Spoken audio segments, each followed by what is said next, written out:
You're watching CW Montana. This is the MTN 9 o'clock news. Good evening, everyone. Thanks for joining us on this Friday. I'm Jeanelle Slade. Tonight across the Treasure State, Billings residents recently warned about toxic algae in a local lake. Get some good news tonight. We'll pass that along. Plus, after 3 years of construction, Missoula's Algae High School renovation is finally complete. We'll take you inside. But first tonight, just one day after the state announced this season's first 2 cases of human West Nile, we want you prepared. Now, both patients were hospitalized, one in Lewis and Clark County, the other in Custer County. MTN's Jonathan Ambarian talked to Montana health experts today about what you can do to reduce your risk.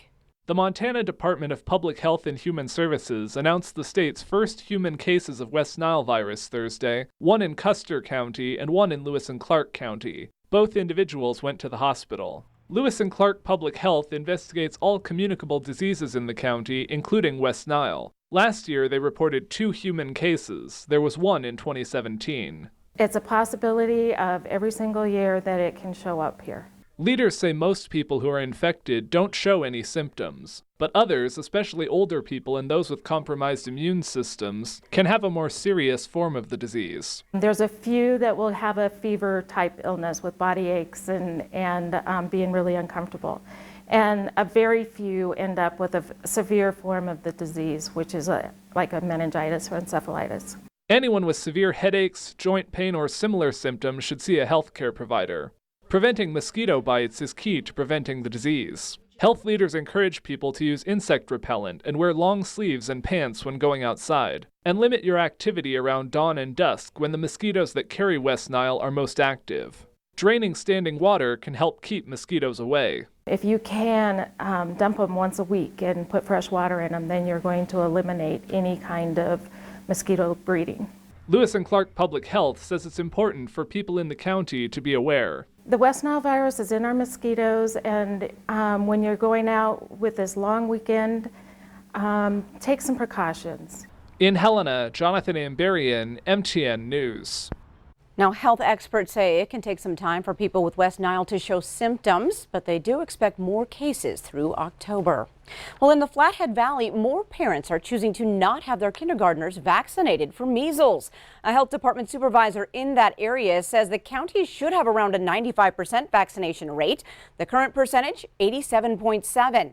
Health experts now concerned because of recent outbreaks across the country. Students are required to have 2 doses of the vaccine before attending school. If not, their education could be affected.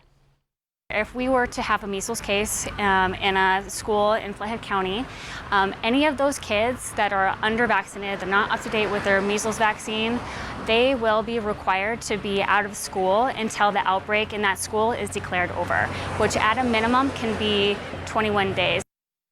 Now, Dennison says students with religious exemptions will also be required to stay home if there's a local outbreak. Mumps, measles, and pneumonia, routine vaccines that have saved millions of lives thanks to a scientist born right here in Montana. Today would have been his 100th birthday. Maurice Hillman, born in Miles City, was a 1941 graduate of Montana State University in Bozeman. And today, the school announced a $1 million endowment for the Hillman Scholars Program. Now, that program awards money to Montana high school grads based on academics and community outreach. Hillman's resume includes the development of more than 40 vaccines, 8 of which doctors today still recommend for our kids. We think Dr. Hillman's legacy is important for our students, particularly those from Montana, because they can see how their Montana work ethic can tie to their future. And so we hope our students have a sense of that they can see themselves in Dr. Hillman's legacy and they can do more for the world around them and for their communities as they think about shaping the future. Now, a celebration and cake cutting was also held today in his honor.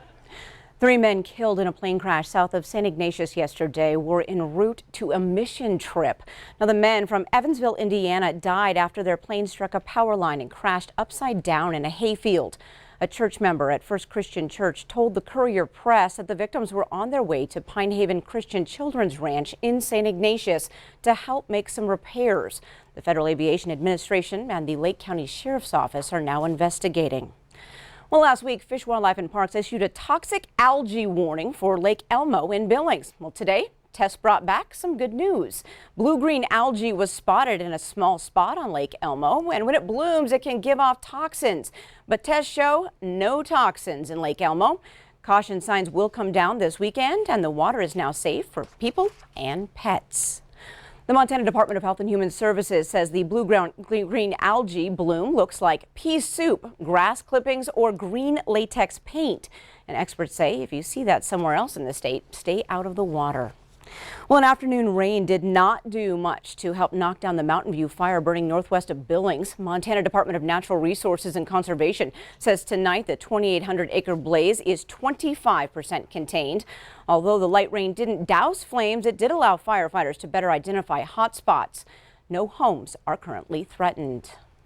Billings and surrounding communities still picking up the pieces from two hailstorms that hit earlier this month. Insurance companies have now seen the damage up close. According to State Farm, the two storms have resulted in more than 6,000 hail claims, which is more than double the hail claims across Montana last year. In 2018, Montana had nearly 3,000 claims, ranking 21st in the U.S. for hail damage. The storms caused a total loss of vehicles, roofs, and even inside homes with broken windows and water damage. The result of all this, extra work for extra crews. With the first and second storm, we had to do some extra work on Saturday, brought crews in simply because there was so much. The trucks had to run to the landfill and dump more often, and it put us behind schedule. And Mumford says if you still have heavy debris or downed trees, you can call the city's solid waste department, and for $25, crews will haul away that debris. Well, the fatal shooting of an Augusta, Montana man will be featured on CNN's original series, Vengeance, Killer Neighbors. How do you plead to the charge of negligent homicide? No contest, Joy. In 2013, Joseph Campbell fatally shot his neighbor Timothy Newman in a dispute over land access. Campbell claimed he shot Newman in self-defense after Newman allegedly pointed his gun at him. Now, reports from authorities indicate the men were involved in a long-standing land dispute regarding trail access. The story will air this Sunday, September 1st at 6 p.m. on HLN. Well, Butte city leaders say there's a new trend in the mining city, putting a positive impact on the local economy. In recent years, more filmmakers, artists, and musicians have been buying up homes. The artists love Butte's atmosphere and the way the community embraces creativity. Now, this movement is also starting to spark economic development. Montana Studios, a film production company, is in talks with the city to buy the former Northwestern Energy building in Butte. The city is optimistic a deal can be reached. Montana Studios plans to use the entire 100,000 square foot building. That they see the potential of that building being something great in terms of fostering, film development in all areas and all of those ancillary things that go with it. That's something that Butte really needs right now. We need a way to monetize art because that's what we're mining here. Now, the Butte Council of Commissioners will learn more about those plans next Wednesday. Well, the U.S. Department of Housing and Urban Development yesterday announced $75 million in funding for 23 communities across the country. Now, those funds to help combat youth homelessness. And one of those communities, Bozeman. The Montana Continuum of Care Coalition will receive more than $3.4 million from HUD. The local organization helps people and families find a way off the streets. Despite the help, the numbers of homeless youth in Bozeman remains on the rise. Missoula Hellgate High School upperclassmen started their school year for the first time in a new building free of construction. For 3 years, students have attended school amid reconstruction. School staff is also taking advantage of these new amenities like a new lecture hall called Night Hall. And finally, students can put their focus on learning.